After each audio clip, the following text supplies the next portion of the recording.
Me and my lonely dental floss. And there's the pygmy pony right over there. We're about 1,936 miles into our giant loop through Idaho and Montana, and want to take this opportunity to show you around the camp and show you how to do a lightweight camping setup. With the one-take wonder, Jenny Morgan on the tripod there. So we are similar setup to other adventures, even flying adventures in the Husky. Starting with the Passage 1 tent. We got our morning cup of coffee going. Let me show you about that kitchen here. Jenny, what do you got going with the kitchen? Well, I used to use a Jetboil, and I would recommend a Jetboil Zip, which is the smallest one they do. And it's all self-contained. The gas canister fits inside the cup. It all is like a little cylinder about, I don't know, 8 or 9 inches long, and you can stash it in your luggage really easily. But this year I tried to go even more minimalist and forego the cup, a separate cup, and just use a little cup like that, which I can still fit a gas canister in.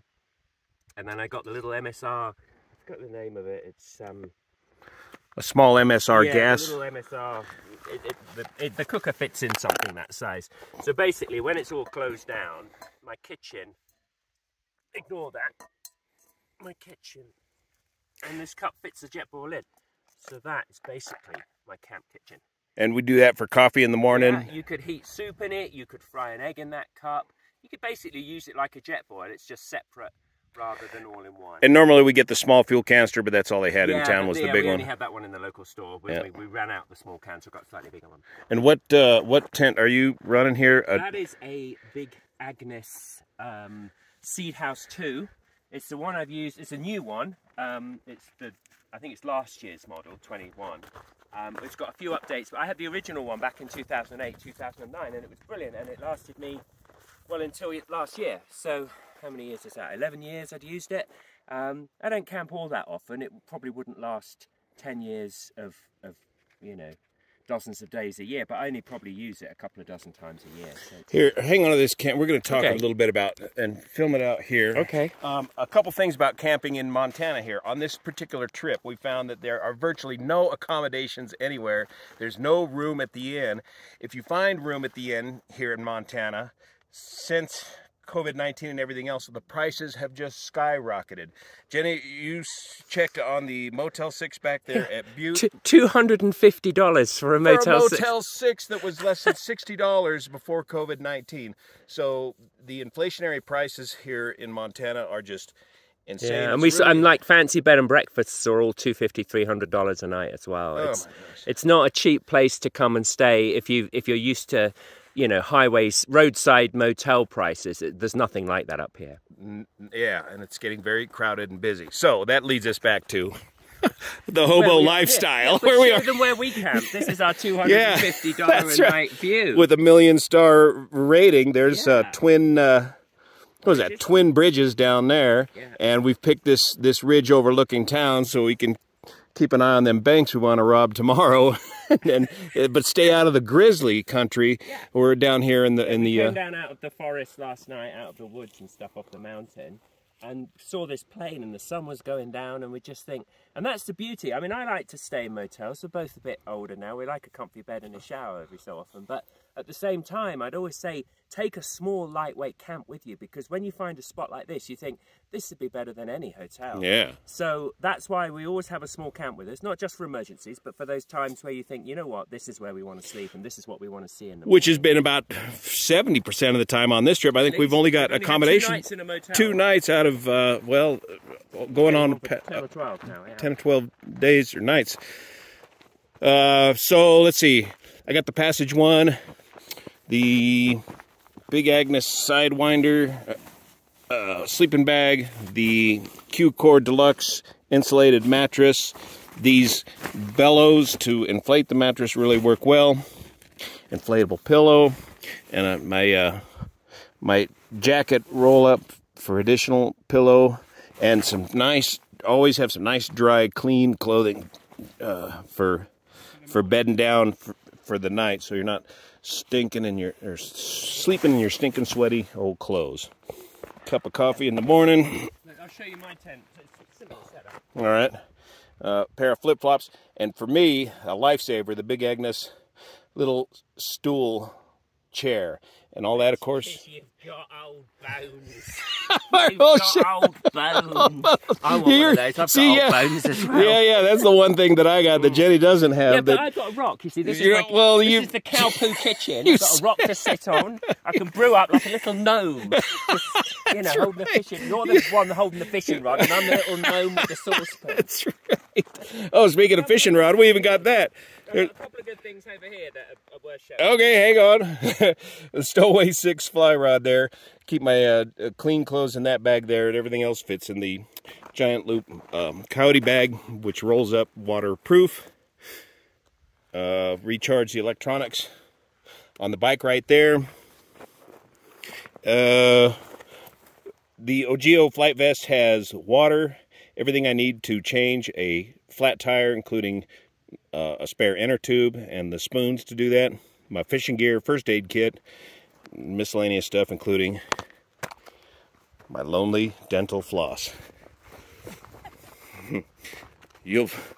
Most folks know what I'm talking about when I'm talking about Montana. All right, and what do we got? So as I said, this is the seed house. This is the 2 version, so it's slightly wider than your tent, because I've tended to travel up in Canada and all over places and at high altitude. Sometimes it's raining, sometimes it's snowing, so I want to be able to put all my gear inside. So this will be a very tight tent for 2 humans, but it's enough room for me and plenty of space. You can sit up and you can get changed with it zipped up, so if it's raining, everything that you own with you can be kept inside, which is I think is a good compromise. The bag is barely an inch bigger than the 1-person size tent, and you've got so much more space. And what I've got is one of these new, for the longest time... Oh, look at that. Yeah, I had a really fancy sleeping bag from Germany, which was great in all conditions, and a separate blow-up mattress. And I would say, rather than... I don't know if you can even get those self-inflating mattresses anymore. Pretty much everything is like one of these Lilo beds that you inflate. This one, though, the sleeping bag connects to it. So, A, you don't fall off the sleeping bag, slide off the mat in the night, particularly if you're on an uneven surface. But it also means that the sleeping bag itself is slightly square. A lot of people don't like those mummy bags where you're really, really constricted. Yeah. They'd be great if you were mountaineering up a mountain, but this gives you just a little bit more room to turn over in the tent. Like the Sidewinder. Yeah, and basically what they've done is they take the insulation off the underneath of what you would sleep. I was dubious of these. I thought, it sounds like a gimmick. It's actually brilliant. Having used it now for probably couple of dozen nights already this year, I love it, absolutely love it. And there's a little pocket that your inflatable pillow fits in, so that doesn't move around, and you're totally snug. But if you need to roll over, so it relies on the insulation of the mat, and puts the rest of the insulation on top. The extra insulation, so the sleeping bag isn't really any smaller, but it's warmer for the same size, so you can actually go down a rating effectively, which is good, which means it's a smaller bag than a typical full-size one of that same rating. That's good. So yeah, that's basically my setup. And the other thing that's really good is that this is show the double bag. Bellows. So this is a dry bag, which my sleeping bag lives in my giant loop luggage. But when you undo, it's got a vent on the bottom, and it double extends. There we go. That's the bag to the thing. That plugs into your air mattress, and it creates. You just basically, you just shake it out and then roll it up, and it pumps air. You need about 10 pumps, and the whole thing. A huge double bellow. Yeah. That double bellow is way better than my single bellow arrangement. I'm gonna get one of those. Again, at this altitude, it's not the end of the world blowing up an air mattress. But if you're up at 9,000 or 10,000 feet, it's hard work, and particularly at the end of a long day. So that's a really good. Again, I think that's an accessory. You get them from Big Agnes. Although I would say that these are pretty much a universol. I think these are a universal size now for air mattresses. So you could always get one of those if you had a different air bed. So typically we roll Don't into. point that at me anymore. It's too early. You've been on it for the last 20 minutes. Yeah. So typically we roll into camp right around sunset. We would have stopped. For example, last night we stopped in town.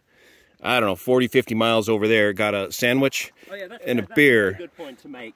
People think, oh, I'm going camping for 2 weeks. I need to take 2 weeks of food. No. You don't. I also remember that a great friend of mine, Dave Lomax from Adventure Spec, used to do a presentation 10 or 15 years ago after he'd come back from Eastern Europe and Kazakhstan and all those places. And he said, you've got to treat motorcycle touring like a relay race. It's not one long marathon. It's a series of shorter sprints. If you imagine you're riding 200 or 300 miles a day, you've got to stop for fuel at least once a day. On these little bikes, it's like 2 or 3 times a day. But the point is that certainly in North America, I'm not saying everywhere, but in North America, anywhere you can get fuel, you can get something to eat and drink. So you only need to buy the groceries you need for that evening meal and breakfast the following morning. And then you move on because you're going to be stopping again and you can restock. So what I do is I use a little folding, this is a little rucksack that folds up. It's like one of those shopping bags that falls up. I have it clipped to my bag. So when I stop at the end of the day, I can go and get some groceries in any town that we've stopped at. And we've taken apple turnovers, we've taken salads, you know, you're not just talking like tin food or dry mountain food. You can actually buy really good. Yeah, get a sandwich and a beer, go to camp, enjoy that. Pre-made sandwich and a beer like we did last night. That was really good. And then have our coffee and a bun in the morning, and then head down to town and rob a bank and get some and I would blueberry. say for all the YouTubers as well, and they say, oh yeah, that's fine in North America. And it is, that's where we travel. I mean, we're in a remote location here. But even I've traveled through Morocco, and even the little guy selling you fuel out of a drum in the middle of nowhere, he's got to eat and drink something. And if he's got surplus fuel to sell you, he'll have something you can eat and drink. And I always quantify that when I say that yeah, maybe you don't want to eat, you know, boiled testicles in a Mongolian yurt, but the fact is you are not going to starve, you're not going to go without water. Anywhere you can get gasoline. So, Baja, Mexico, same thing. There's a beautiful taco stand at the end of each trail. And speaking of fuel, we've talked about this before. We do carry a extra 1-gallon gas bag of fuel, and some might say that was named after Jenny Morgan herself, the way she can gas on, but thank you. That's normally my joke. That's right. That's the extra 80 miles of fuel range you need right there to keep the trail moving. So we're about getting to the end of the Montana trail. We're going to wind down today down by Henry's Lake in the corner of the state by Yellowstone, then start working our way back to the west towards Boise, Idaho via Arco, Ketchum, Smoky Bar Store, our favorite destination, and down the dirt roads back into Boise. So it'll be well over 2,000 miles, probably a 2,500 mile loop in 2 weeks, all on dirt roads, back roads, and trails like this through here. The question came about private lands, public lands. Yeah, you got to find a route that connects. And that's another problem in Montana, is more and more public land is being bought up by private hands and access is being denied. So public access to public lands, finding a through route is a real challenge. But with the help of Jenny Morgan and all her trusty navigating on the Garmin there, we've found a fantastic loop. Thanks so much for watching. We'll see you here. Tell them you'll see them here. I'll see you here. I'll see you there. Get off the internet and get on your bikes. I'll see you here. There, that's right. Although stay on the internet a little bit while you watch the video first. Hopefully that's inspired you.